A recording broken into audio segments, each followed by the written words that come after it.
This is Paul, yes, in Acts 9,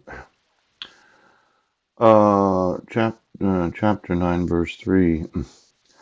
As he journeyed, he came near Damascus, and suddenly there shined round about him a light from heaven. And he fell to the earth, and heard a voice saying unto him, Saul, Saul, why persecutest thou me? And he said, Who art thou, Lord? And the Lord said, I am Jesus, whom thou persecutest. It is hard for thee to kick against the pricks. Poop.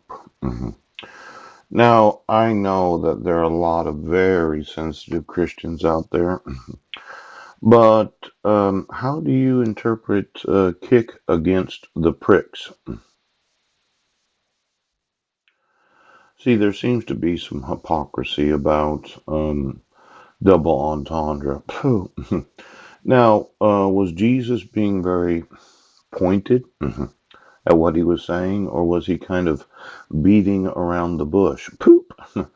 Because as I see it, Paul was putting people in prison, yes, and quite possibly putting them to death because they were Christians, yes, and he was zealous to have removed Christianity.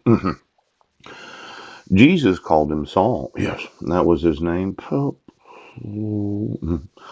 But it seemed like Jesus was a little upset because it is hard for thee to kick against the pricks. Now, I would say that I'm being persecuted. Yes. Why are you persecuting me?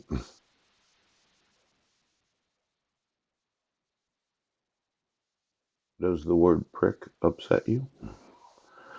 Does it mean what it says? Does it mean male genitals? Yes. Does it have any other slang meanings? See, some of you smell bad. And as much as you try to use fragrances to cover up what's wrong with you, yeah, you actually stink. You smell like death.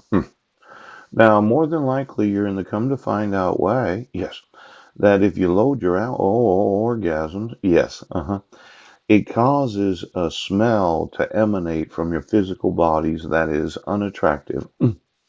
Now, for myself, I don't like being persecuted.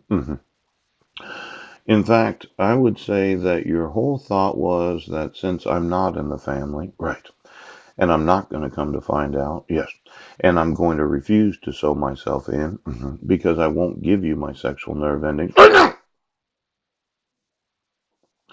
You're just going to persecute me for not wanting to have your stench upon myself.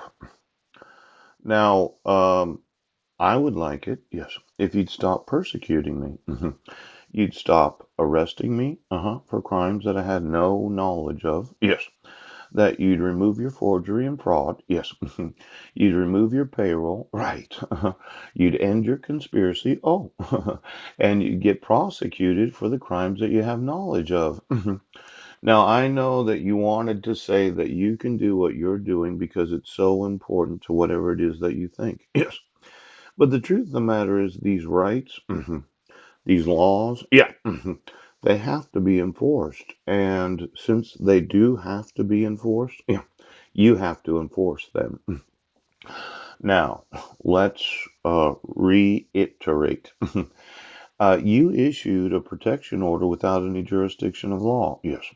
You issued protection orders without the enforcement of the RCWs. Yes. Every protection order you issued, you have no legal right.